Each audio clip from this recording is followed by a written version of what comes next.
السلام علیکم ورحمۃ اللہ وبرکاتہ۔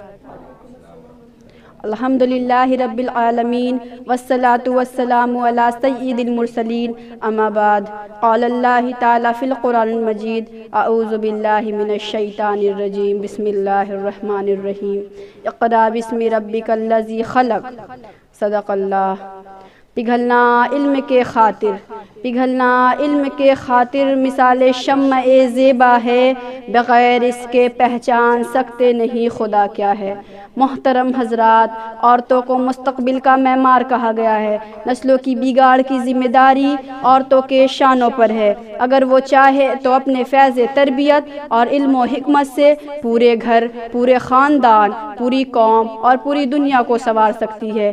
غرض یہ کہ تعلیم زندگی کا ایک اہم جز ہے۔ جس طرح گھر کو روشن کرنے کے لیے ٹیوب لائٹ کی ضرورت پڑتی ہے، اسی طرح انسان کے دماغ کو روشن کرنے کے لیے علم کی ضرورت پڑتی ہے۔ علم ایک ایسی چیز ہے جو آدم علیہ السلام کے زمانے سے چلی آ رہی ہے۔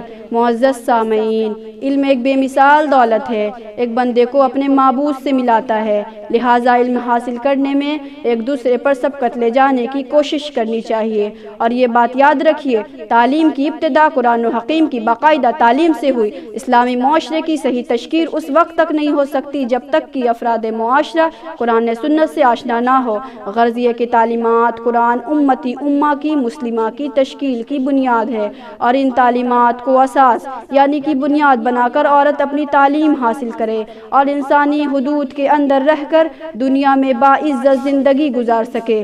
معزز سامعین، تعلیم میں نسواں کی افادت و اہمیت یا ضرورت سے انکار کی گنجائش نہیں، اس لیے کہ ایک تعلیم یافتہ عورت اپنی معلومات اور واقفیت کی روشنی میں جس سلیقے اور توجہ کے ساتھ اپنے بچے کی تعمیر سیرت کا کام انجام دے سکتی ہے، کوئی ناخواندہ اور جاہل عورت اپنی ناواقفیت کی وجہ سے وہ کام انجام نہیں دے سکتی، کیونکہ جب عالم اور جاہل برابر نہیں ہو سکتے تو نتائج علم و جہل یکساں کیوں کر ہو سکتے ہیں۔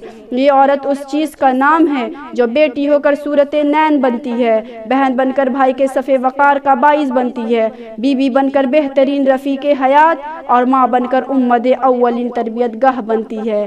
لیکن اسے معلوم تو ہو مختلف حیثیتوں میں اس کی ذمہ داریاں کیا ہیں، اور ظاہر ہے کہ ان ذمہ داریوں کا علم تعلیم کے بغیر ناممکن ہے۔